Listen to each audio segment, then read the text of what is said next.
अक्टूबर नवंबर 2015 paper 1 3 question number 8। ये भी kinematics का ही क्वेश्चन है। A cheetah and an antelope are 100 metre apart. ठीक है, the cheetah spots the antelope and run towards it. The antelope reacts the cheetah after 1 second. 1 second के बाद उसने react किया है। ठीक है, तो ये हम यहाँ पर रिएक्ट्स आफ्टर 1 सेकंड इसको हम लिख लेते हैं। उसके बाद and runs directly away from the cheetah. Both animals takes कितना seconds, 2 seconds to reach their top speed या maximum speed. The graph shows how the speed of the two animals vary with time. ठीक है, तो आपके पास ये चीता का graph है। ठीक है, और ये आपके पास कांस्टेंट स्पीड है और कांस्टेंट मैक्सिमम स्पीड। ये जो मैक्सिमम स्पीड हमें नजर आ रही है चीता की, ये आपके पास इस वक्त अगर ये 25 है और ये 30 से पीछे है, तो इट मीन्स कि ये आपके पास 29 मीटर्स पर सेकेंड है। ठीक है, और उसके बाद से क्या कहा था कि the antelope reacts to the cheetah after 1 seconds. Antelope जो है आपके पास, ये एंटीलोप डॉटेड लाइन से है, तो इट मीन्स कि आपके पास ये एंटीलोप ने 1 सेकंड के बाद रिएक्ट किया है, तो इट मीन्स कि ये टाइम 1 सेकंड है, क्योंकि चीता आपके पास 0 सेकंड पे खड़ा हुआ है। ठीक है, और उसके बाद उसने क्या कहा है कि both animals takes 2 second to reach their top speed. तो आपके पास ये जो टाइम हुआ चीता का, ये आपके पास मैक्सिमम स्पीड लेने में इसको कह रहा है कि आपके पास 2 सेकंड लगे। ठीक है, तो मेरा बेटा अगर ये आपके पास 0 था तो इट मीन्स ये 2 हो जाएगा। ठीक है, तो यहाँ हम 2 सेकंड से लेते हैं। और अगर एंटीलोप ने भी मैक्सिमम स्पीड ली है, यहाँ पे मैक्सिमम स्पीड पे पहुंचा है, इसको भी 2 सेकंड लगे, तो अगर ये 1 सेकंड से स्टार्ट हुआ था तो इट मीन्स कि एंटीलोप का ये जो टाइम है आपके पास 2 सेकंड्स के बाद, इट मीन्स कि ये आपके पास हो गया 3 सेकंड्स। तो ये आ गया हमारे पास डेटा। अच्छा, और उसके अलावा उसने क्या कहा, और कोई इन्फॉर्मेशन नहीं। How far apart are the animals 17 seconds after the cheetah begin running. हाँ, एक इन्फॉर्मेशन और है जो ऊपर नजर आ रही है, और वो ये है कि आपके पास उसने क्या कहा कि cheetah and an antelope are 100 metre apart, यानी इनिशियली दोनों के दरमियान जो डिस्टेंस था वो 100 मीटर का था। ठीक है, अच्छा, और उसने क्या कहा है हाउ फार अपार्ट। ठीक है, how far apart are the animals 17 seconds after the cheetah. तो 17 सेकंड्स आपका कोई ये वाला टाइम होगा।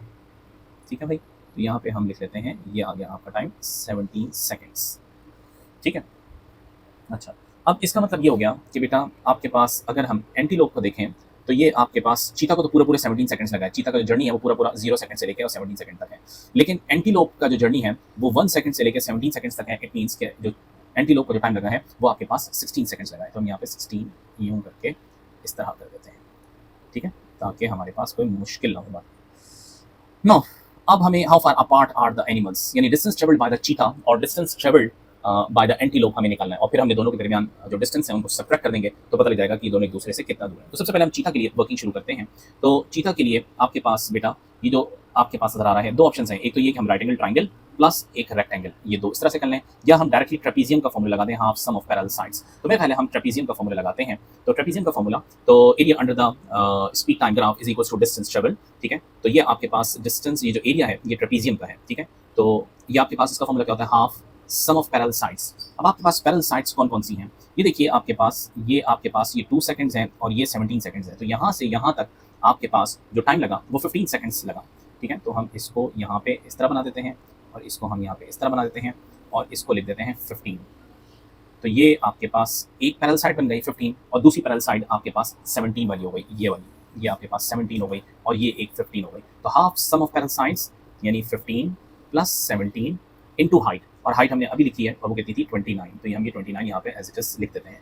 तो ये डिस्टेंस ट्रेवल्ड बाय द चीता, इसको जब हम कैलकुलेटर में प्लग इन करेंगे तो 464 मीटर्स। ठीक है, अब हम यही काम एंटीलोप के लिए करते हैं। फॉर्मूला फिर आपके पास ट्रेपीजियम का लगता हुआ नजर आ रहा है, लेकिन अब आपके पास ये जो एक पैरेलल साइड ये रही और दूसरी पैरेलल साइड ये रही। तो नीचे वाली जो पैरेलल साइड है ये तो हमने 16 ऑलरेडी लेवल कर ली। ये पैरेलल साइड आपके पास यहाँ से यहाँ तक ये कितनी होगी, इसको हमें लेवल करना होगा। तो ये आपके पास कहाँ से स्टार्ट हो रही है, ये आपके पास 3 से स्टार्ट हो रही है और 17 तक जा रही है। तो 17 माइनस 3 दैट गिव्स यू 14। तो ये आपके पास हो गया 14 यहाँ से यहाँ तक का डिस्टेंस। तो half sum of parallel sides, एक पैरेलल साइड कितनी है 14 और दूसरी कितनी है आपके पास 16, और मैक्सिमम स्पीड जो है हमारे पास जो उसने ली है एंटीलोप ने वो आ रही है 25। तो हम यहाँ पे 25 से मल्टीप्लाई कर देते हैं। इसको जब हम कैलकुलेटर में प्लग इन करेंगे तो हमारे पास आंसर आएगा 375 मीटर्स। ठीक है, अच्छा, यहाँ पे एंटीलोप की स्टोरी खत्म नहीं हुई, बल्कि एंटीलोप की स्टोरी के अंदर एक ट्विस्ट और है। वो ये कि जो क्वेश्चन में से कहा कि a cheetah and antelope are 100 metre apart, यानी ऑलरेडी एंटीलोप 100 मीटर अपार्ट था। ऑलरेडी एंटीलोप ने 100 मीटर डिस्टेंस ट्रेवल कर चुका था, ठीक है? और उसके बाद ये आपने यहाँ से अपना ग्राफ स्टार्ट किया है, जब टाइम 0 सेकंड आपने यहाँ से लेकर आए हैं, ठीक है? 1 सेकंड से। तो इसके अंदर आप एंटीलोप का भी मज़ीद, एंटीलोप ऑलरेडी 100 अपार्ट था, ठीक है? एंटीलोप ऑलरेडी 100 मीटर अहेड था। तो उसमें हम ये डिस्टेंस और ऐड कर लेते हैं, बिफोर रनिंग, ये भी लिख देते हैं, before running 100 metre distance travel कर चुका था। तो आपके पास अब कितना हो गया, 375 प्लस 100, दैट गिव्स यू 475। अब उसने हमसे जो क्वेश्चन में कहा है हाउ फार, तो हाउ फार के लिए अब हम क्या करते हैं, हम 475 में से जो एंटीलोप ने डिस्टेंस ट्रेवल किया, इसमें सब्ट्रैक्ट कर देते हैं आपके पास चीता का डिस्टेंस विच इज़ 464। तो हमारे पास जो आंसर आएगा 475 में से 464 सब्ट्रैक्ट करके 11 मीटर, यानी आपके पास बी इज़ द आंसर।